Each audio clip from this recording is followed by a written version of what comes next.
Yeah, so Pimp and No Gilly coming at you with another Pimp Cup Sessions. In this Pimp Cup Sessions, I'm going to talk about 250 years of white supremacy. You know, the 4th of July just passed. And, you know, it was the celebration of 250 years of the United States from 1776 to 2026. That's 250 years of white supremacy and anti-black racism going on in this country. And I just wanted to shine a light on that. Everybody know what's going on and what didn't happen in these past 250 years. You know, foundation of black Americans were slaves.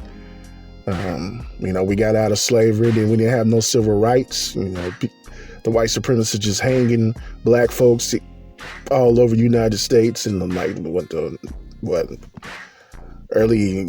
1800s, early 1900s, and 1910s, and 20s, and 30s, and 40s, and 50s, and we didn't get no civil rights till the 60s. So we've been going through it,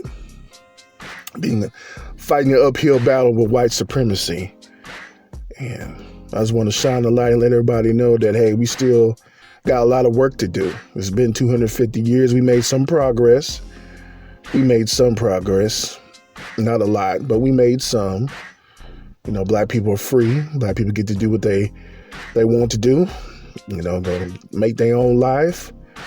But we still live in a system of white supremacy on top of that. And I want to know what the foundation of black American family, 44 million of us, what we going to do for the next 250 years?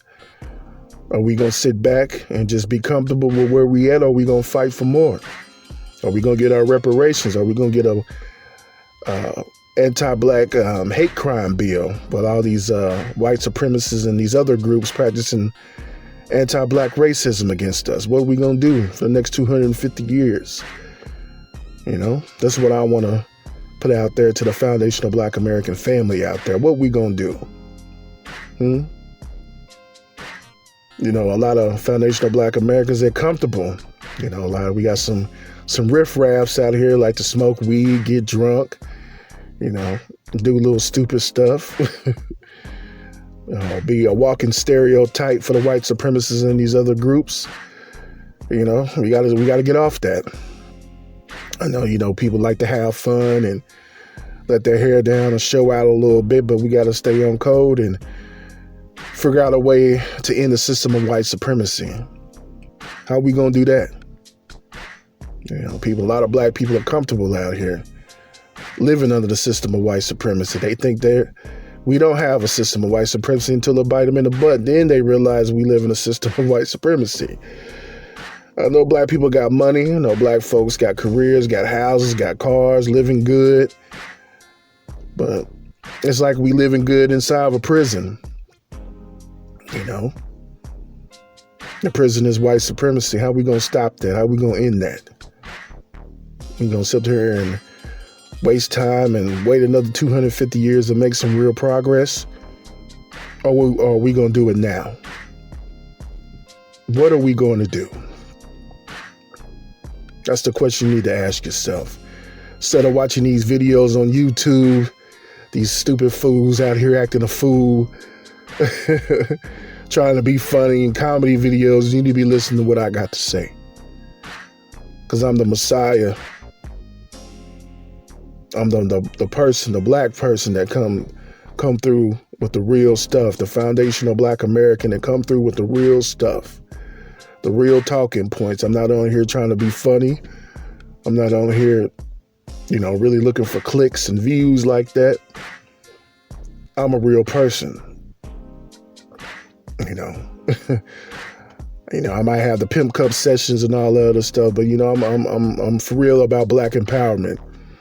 I want to see black people on the top getting everything we deserve, getting our reparations, getting a hate crime bill into the system of white supremacy. That's what I want for foundational black Americans. Even if I do leave this earth, I still want people to understand where I'm coming from and ride for me and ride for everybody else like Tariq Nasheed and some of these other dudes out here, you know, that try to be on the black empowerment issue. But, you know, we got to be about ending the system of white supremacy in the long run. How we going to do that? Let's figure out a way to end that system.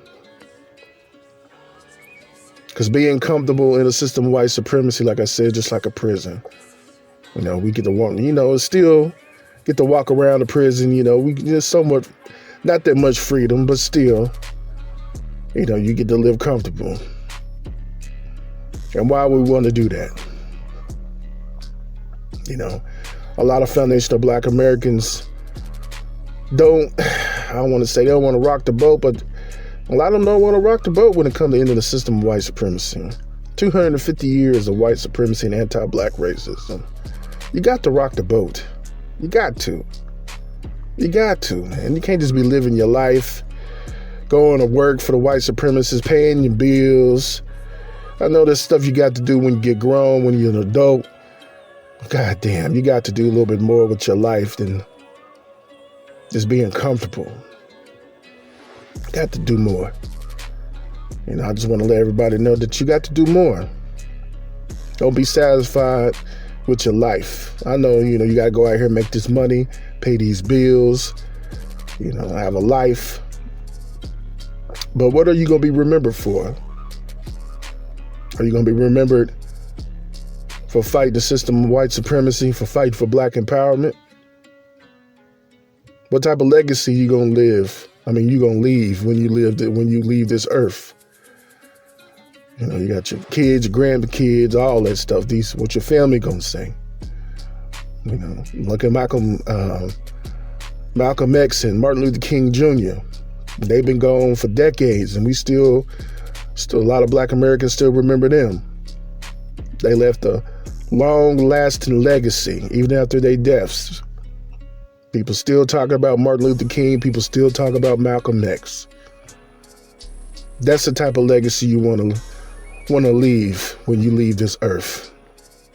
You want people talking about you 60, 70 years after your passing. That's when you did something. That's when you made a mark. That's when you made a change in the system of white supremacy, when you fight for Black empowerment. But it's been Sir Pimp and Mo Gilly with another Pimpin' Cup Sessions. I'm hollering.